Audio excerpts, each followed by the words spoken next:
I feel that I have to give a bit of context leading up to the cheating. If not for you, for me, is writing is very therapeutic for me. And I need more trauma therapy than I've ever needed in my life. Please bear with me. I know this is long. My goal here is not to drag my wife's name in the mud and point all the fingers at her. I want to try to keep this as balanced as I can by owning my mistakes while just giving the facts of her actions instead of who I feel she is as a person. I hate this because as I write this out, I feel like I deserve all of the blame, and in some cases I do. But there are two sides to every story. I have a 14-year-old daughter from a previous marriage that ended in disaster. Long story short, my ex-wife was not a good person. I needed to protect my daughter's safety.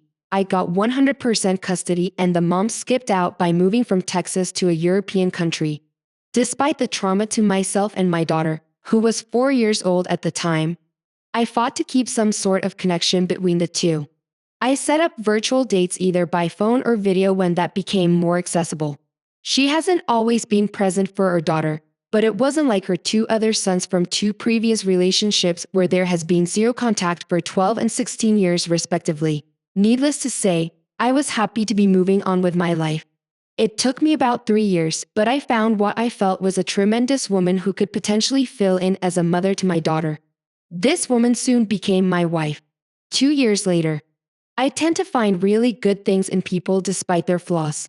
I have so many flaws. Who am I to judge? I want someone who can see the good things about me and not sweat the small stuff. I saw who my wife was to her core and fell in love with her. She's the most hardworking person I've ever met. Things didn't start out very well in the stepmother-daughter arena, because at this point, my daughter's biological mother was pulling away. She stopped paying child support and stopped showing up for some virtual dates. I was quickly placed in the middle between a 7-year-old little girl who didn't understand why her real mom wasn't around and the woman I was falling in love with. The next 3 years was incredibly intense and I did not handle the stress of that very well, as my soon wife told me all of the things I did wrong on raising my daughter all by myself. I did the best I could gel over the next couple of years in this new relationship. My father lost his wife to lung cancer. My stepmother, who was like a mother to me, and my father who got diagnosed with emphysema.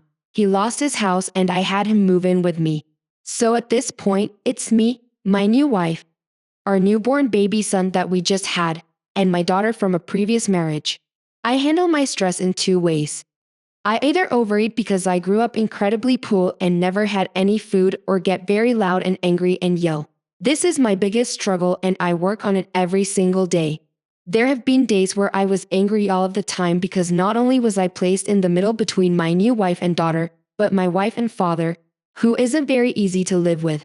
The larger I grew in weight gain, the more I grew angry from the overwhelming stress. It got to a point where I yelled at my preteen daughter a lot. I got in her face. I said hurtful things, and I scared her unintentionally because I couldn't take the middleman stress my wife placed me in and the attitude I was receiving from my child.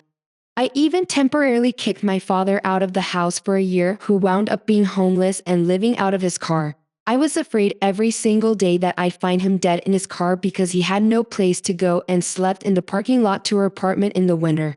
More recently, things have been rocky with my wife for years at this point. We now have a 2-year-old son and found out she was pregnant with our youngest son. We started seeing a marriage counselor and have been going to therapy solo as well, just before Christmas of 2019. We were under a great deal of stress. Things were still bad between her and I. We barely had sex for the last 3 years, maybe 30 times in that time period. Despite the stress, I felt the therapy was helping in. My anger was well managed, but wasn't completely disappeared. Around this time, our youngest son contracted the flu and couldn't stop throwing up. We had to hospitalize him and he wasn't discharged until nearly midnight on Christmas Eve day. To top it off, my wife got the flu, and so did I, while sleeping on a tiny, uncomfortable hospital couch. My mother-in-law was also in town, who I absolutely loathe, and she got sick. Tensions were high, and despite everything going on, my wife found ways to push every button that I had when we got home. She kept telling me that she couldn't rely on me to take care of our son, despite me telling her to go home and rest since she was sick. As I continued to sleep in the hospital next door, a little boy who had just turned 2. I confronted her about her accusations and she showed no remorse for it and continued to push those buttons. I had a car seat next to my feet where I was standing, and I picked it up and threw it on the opposite side of the house in frustration. Away from my wife, I had no idea. But my mother-in-law was laying on the couch by where it landed. And despite how I felt about her, I felt horrible for what I did. I then had to put up with my mother-in-law telling me that I needed to be on medication. I was on medication and act as if I was the only one at fault. Here I wasn't.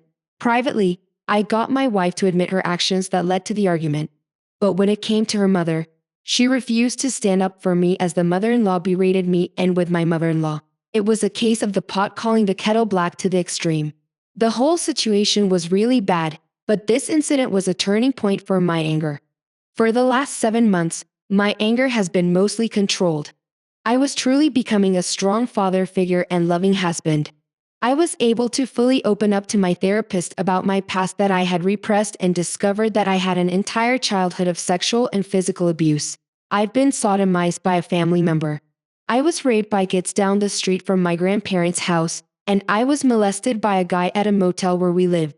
I also recall that I was physically abused by a babysitter for a while, and I was even abused by my mother. This is why I've been so angry and I was making a huge breakthrough in my life. I was so proud to share my progress and self-discovery with my wife.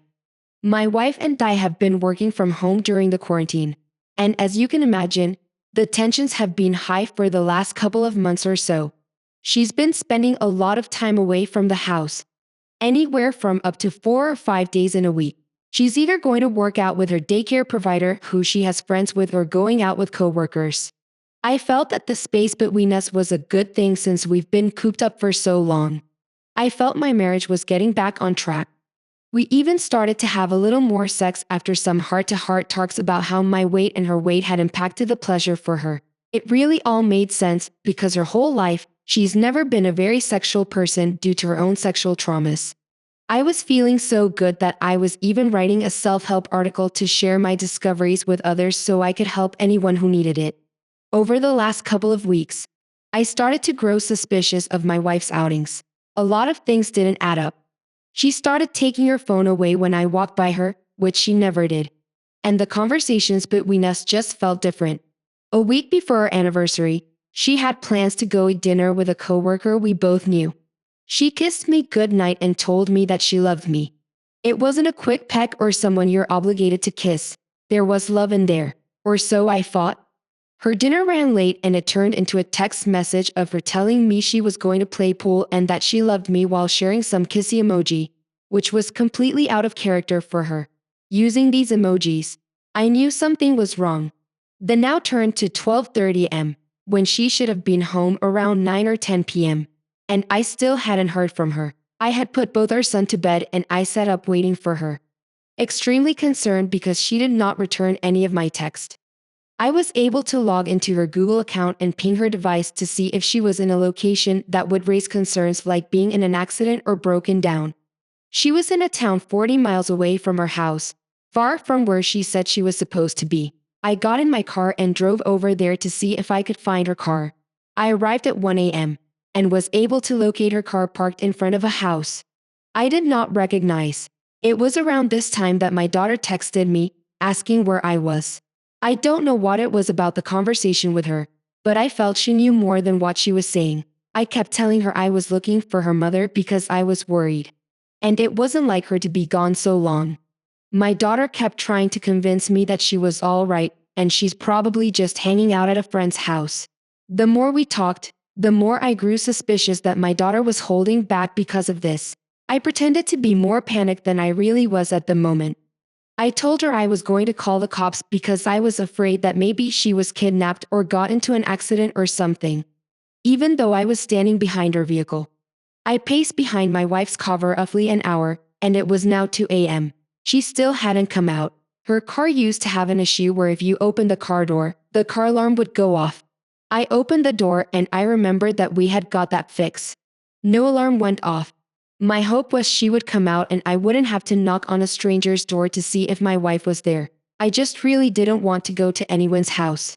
The light in the car came on and I could see her youth baseball bat she had for protection was sitting upright at this point. I was still unsure if she was cheating on me. I was pretty sure she was. But there was a part of me that was holding out hope. I grabbed the bat and paced back and forth for another hour while my daughter was unusually concerned about why I was out looking for her. I felt like she was protecting her and kept telling me that I was overreacting. The more she told me I was overreacting, the more I acted panicked. She eventually told me her mother was out with a guy and gave me his address, the address that I was at. Guys, my wife told our daughter in advance she was spending time with a guy she met on a dating app, and they both kept it from me. My heart instantly sank and I walked up to the door. My heart tried to convince me that they were just friends.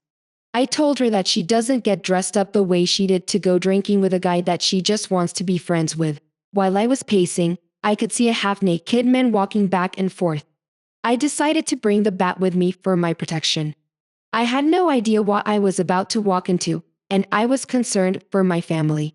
That's when this young man, probably late 20s, answered the door. I told him my wife was in the house and I needed to get her. He intentionally played stupid and acted confused. He immediately saw the bat and was concerned for his safety. I know the optics are bad.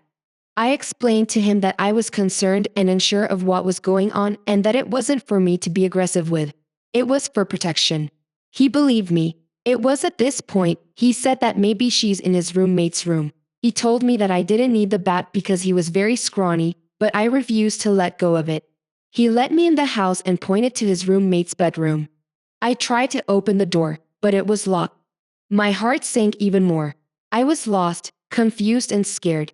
I turned around and looked at the roommate and he knew what was going through my head, which is funny because I had no idea what was going on through my head. He said, "Don't do it, man," and it triggered something in me.